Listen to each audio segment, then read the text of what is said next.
నంద్యాల జిల్లా నుంచి హరికృష్ణ గారు. సార్ నమస్తే. నమస్తే సార్. నమస్తే సార్. చెప్పండి.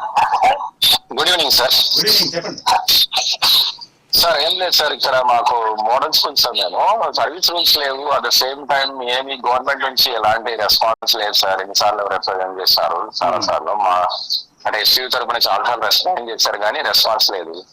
అట్ ద సేమ్ టైం ఈ గవర్నమెంట్ మొన్న బాగానే మూవ్మెంట్ చేస్తున్నారు. అట్ ద మూవ్మెంట్ చేస్తున్న టైంలో ఒక డిఐస్ అని మళ్ళీ ఆగిపోయారు. ఇదే మళ్ళీ ఏమొచ్చిందంటే వీళ్ళు మళ్ళీ మార్చిలో అదే స్ట్రాటజీ ఫాలో అవుతారు. ఒక డిఏ ఇస్తారు, మేబీ మళ్ళీ ఆగిపోతారు వీళ్ళు, మళ్ళీ ఆగిపోతారు. ఐఆర్ గానీ వాళ్ళు వస్తానే ఐఆర్ ఇస్తామన్నారు. వాళ్ళు ప్రామిస్ చేయడం మేనిఫెస్టోలో ఐఆర్ లేదు, ఏమి లేదు. గవర్నమెంట్ ఏంటంటే ఉద్యోగుల యొక్క సమస్యల పైన ఎలాంటి రెస్పాన్స్ ఉండదు. అసలుకి ఏం రెస్పాండ్ గారు ఆయన, అంటే విద్యాశాఖ మంత్రి గారు ఏం రెస్పాండ్ గారు, తర్వాత ముఖ్యమంత్రి గారు ఏం రెస్పాన్స్ గారు. దానిపైన కొంచెం గట్టిగా పోరాడవలసిందిగా కోరుతున్నాం సార్. హరికృష్ణ గారు నమస్తే. మీరు చెప్పిన దాంట్లో కొంత వాస్తవాలు ఉన్నాయి. మోడల్ స్కూల్స్ సంబంధించి ఇప్పటికే దాన్ని గత ప్రభుత్వ హయాంలోనే కీలకమైనటువంటి 010 ద్వారా జీతాలు తీసుకురావడంలో మేము బాగా ప్రయత్నం చేసి సఫలీకృతం అయ్యాం. మీకు ఇంకా పెండింగ్లో ఉన్నటువంటి సర్వీస్ రూల్స్ విషయంలో కూడా ఇప్పటికే ప్రాతినిధ్యం చేసాం. తప్పనిసరిగా సర్వీస్ రూల్స్ విషయం కొలుకు తీసుకురావడానికి ఈ సంవత్సరంలో ట్రై చేస్తాము.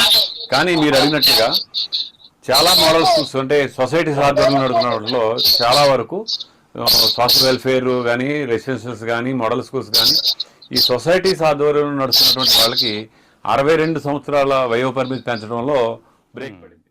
మిగతా రాష్ట్ర ప్రభుత్వ ఉద్యోగోపాధ్యాయ వర్గాలన్నింటి కూడా 62 సంవత్సరాలు అయితే వాళ్ళకి 60 సంవత్సరాలే ఆగిపోయింది. పాతది గతంలో 58 సంవత్సరాలు ఉన్నప్పుడు 58 నుంచి 60 సంవత్సరాలు చేశారు. ముందుగా చేసినప్పుడు వీళ్ళందరూ కూడా 58 నుంచి 60కి వచ్చారు.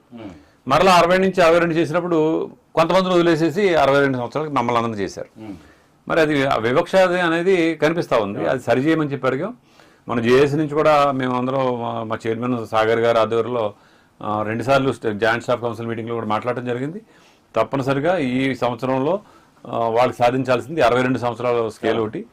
అలాగే వారు డిమాండ్ చేసినట్టుగా ఒక డిఏ ఇస్తే ఆగిపోతున్నారు, 2 డిఏ గురించి ప్రయత్నం చేస్తే మరలా ఆగిపోతారు అనేది కరెక్ట్ కాదు. వాస్తవంగా డిఏల గురించి పోరాటం, డిఏల గురించి మాట్లాడాల్సిన అవసరమే లేదండి. మన కర్మగాలి అది మాట్లాడుతున్నాం. కానీ డిఏ జూన్ వస్తే డిఏ రావాలి, జూలై వచ్చేటప్పటికి పడిపోవాలి, అలాగే జనవరి వస్తే డిఏ రావాలి.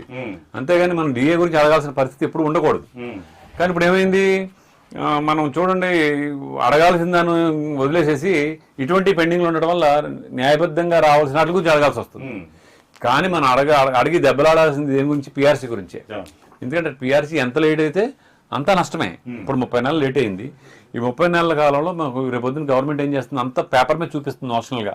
మీకు వచ్చిన డబ్బులు ఇంత, రావాల్సింది ఎంత, ఈ మైనస్ చేస్తే ఇవన్నీ కూడా ఇంటూ ఎన్ని నెలలు అయితే నష్టపోయి ఎన్ని నెలలో అంతే నోషనల్గా పోతుంది.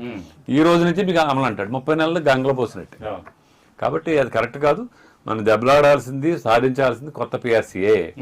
ఆ వైపే మా ప్రయాణం చేస్తా ఉన్నాం. ఈ డిఏలు అంటారా, 4 డిఏలు పెండింగ్ ఉంటే విచారకరం. ఎప్పుడు కూడా 2 డిఏలు పెండింగ్ ఉంటే 3వ డిఏకి రాకుండానే 1 డిఏ రిలీజ్ చేసుకుంటాం. కానీ ఈరోజు 4 డిఏలు పెండింగ్ పెట్టడం అనేది ప్రభుత్వానికి, ఏ ప్రభుత్వానికి మంచిది కాదు.